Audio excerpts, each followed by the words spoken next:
Previously, we saw how the offending sign painting was removed from these 3 vintage railway carriages.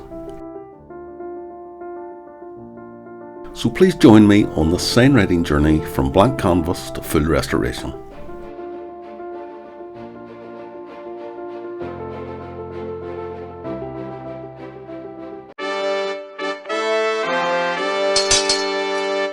Greetings brushketeers, and welcome to another traditional signwriting lesson with John Boy.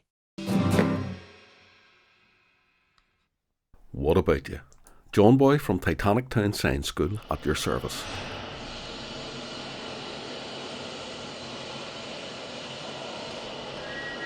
I start by rubbing chalk onto the reverse of the tracings that I made of the old lettering before removal. I didn't think that I was going to need them, but as I explained in the previous video, it is imperative that the new lettering covers exactly the ghosted image left behind.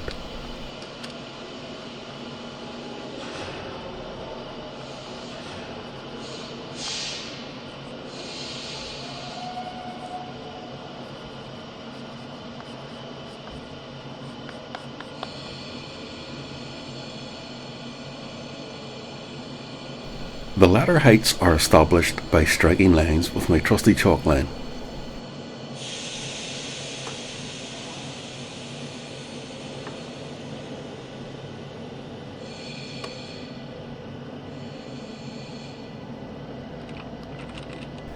Each tracing is carefully placed onto its respective area and held in place with masking tape, taking extreme care with the placement.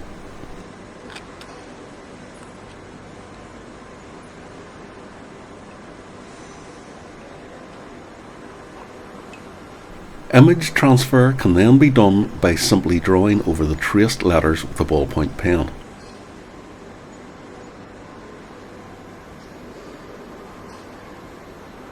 And voila! This is done for the lettering on all 3 carriages before continuing to the next stage.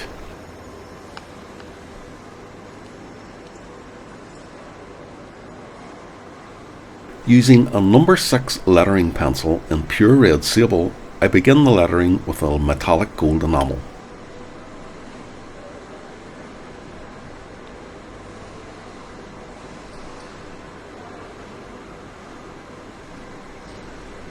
This is just a ground coat, and as it will all be receiving a second coat at the end, I don't have to worry about getting it to cover.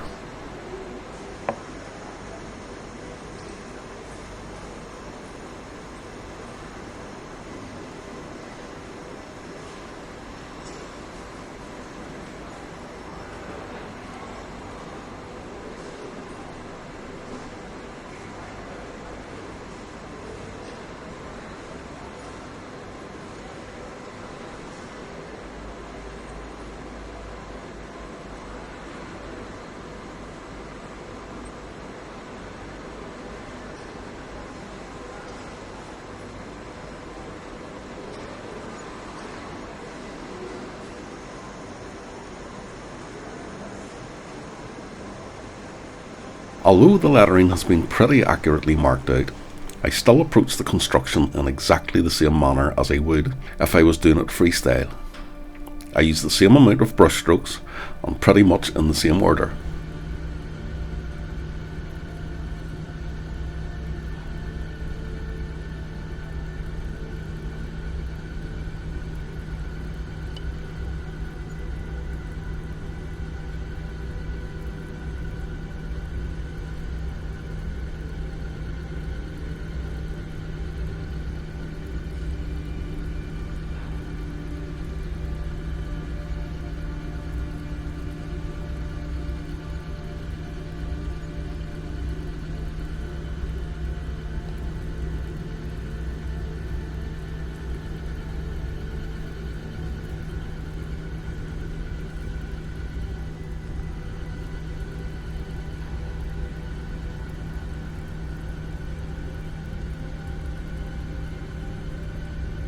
Continuing on to the 3rd carriage, this serifed letter requires a little more concentration to determine the correct registration over the remains of the previous lettering.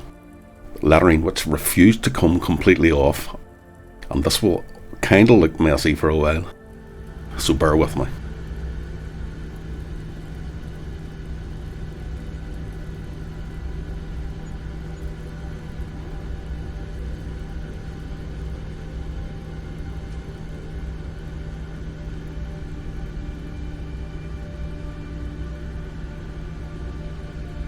These brass door handles are a lot more obstructive than they appear in the video, and are extremely difficult to work around.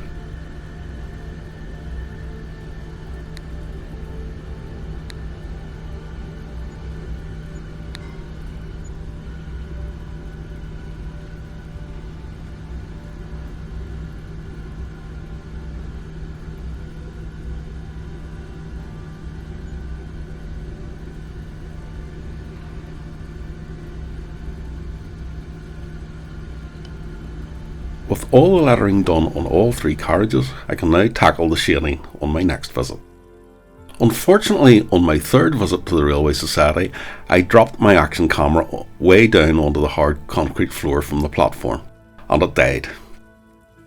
So apart from a couple attempts at trying to film while holding my phone, mahl stick and dipper in one hand while lettering with the other, I was unable to film the shading process. But as you can see, a heavy block shadow in a bright red was added to all the lettering. And apart from striking a baseline, there was no need for any further marking out, as enough of the ghosted image was still visible for me to determine the edges.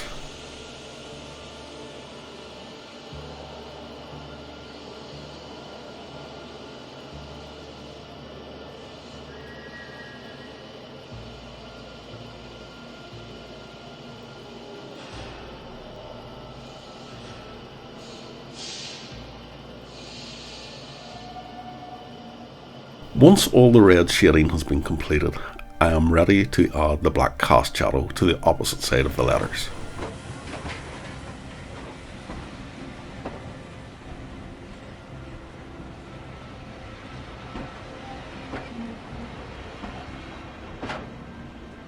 Again, only a baseline is struck for this shading, and the low force of habit tends to make me be pretty accurate here. If I do make any slight mistakes, such as going over the edge, there will be plenty of opportunities to correct them in the following stage.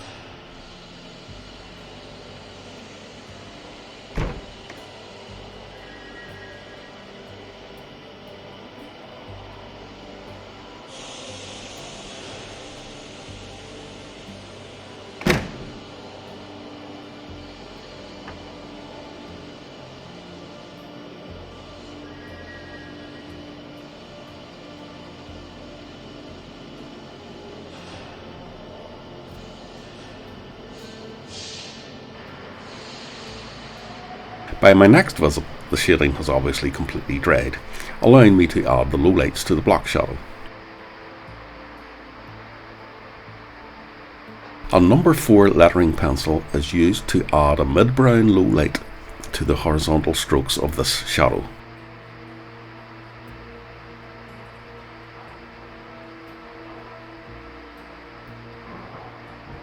Rather than paint the entire cross stroke in brown, which would severely affect the contrast of the bright red with the deep red of the substrate, only a partial darkening of this area, decreasing from its left-hand edge, is done here.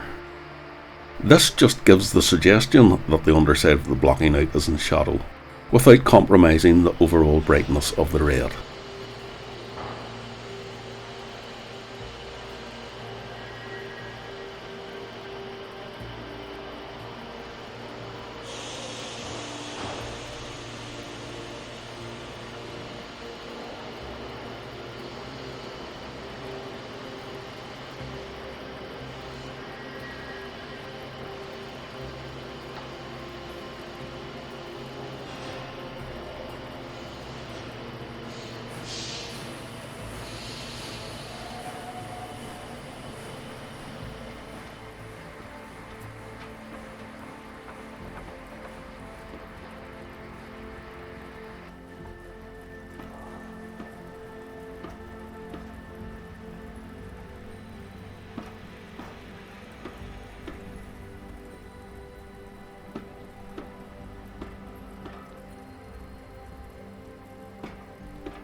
Although the serifed lettering is treated in a slightly different way, it will still give a similar effect.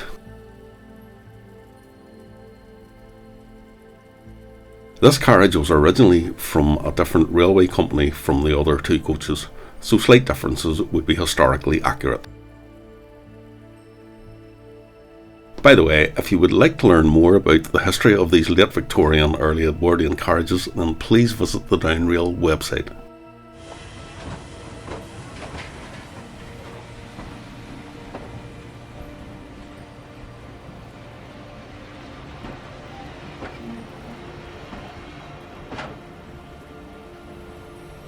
With the low lighting completed on all three carriages, it's now time to add the highlights. The two carriages from the Belfast and County Down Railway Company have their block shadow treated with this edge highlighting, which consists of 45-degree flicks in a light blue emanating from a fine line, which separates the red shadow from the vertical left edge of the letters. This method of blocking out, which has its roots in heraldic artwork, is more commonly seen in white and seems to have been quite popular in Ireland from the Victorian era right up until the 1960s. And although I personally was only asked to do it on a few rare occasions during the 1980s, it could still be seen on many of the Scottish trucks that frequented these shores during that decade.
The blocking out of the lettering on the brown and cream carriage from the Great Southern and Western Railway Company is treated in a more conventional fashion, with a full blended white highlight to the vertical strokes of the shadow, roughly about halfway up.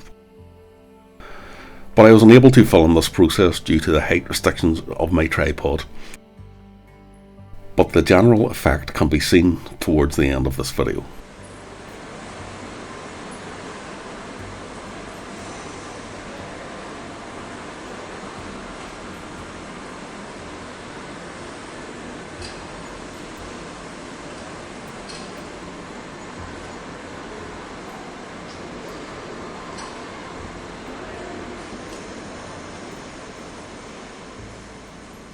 And with all the blocking out completed, I can now second coat all the metallic gold lettering. This will automatically trim any less than perfect edges which may have arisen during the blocking out. Plus you can see straight away how a top coat can immediately tie everything together and make it look so much more professional.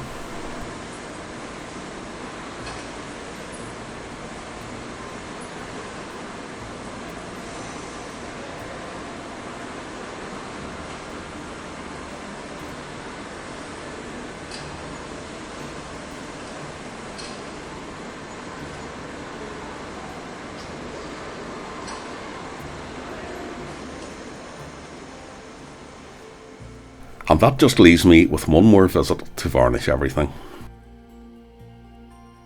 A good quality yacht varnish is used here, and this method of varnishing is known as pencil varnishing, which means that rather than the whole panel, only the actual signwriting is varnished with a lettering pencil.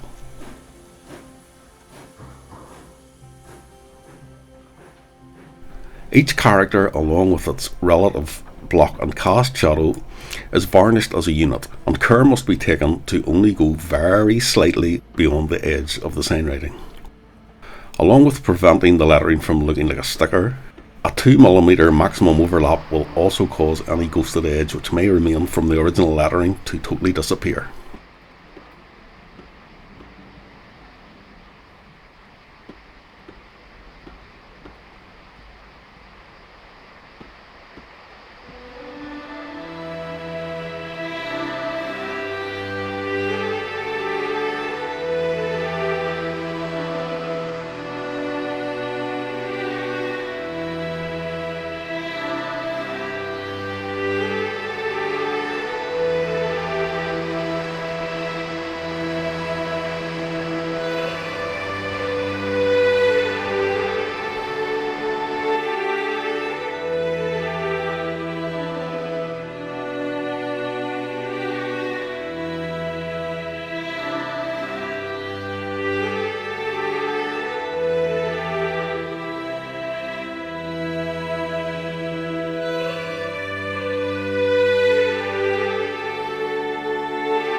Well, that just leaves me to bid you adieu and thank you for watching. Please consider liking the video and subscribing to the channel. You never know, you might just learn something.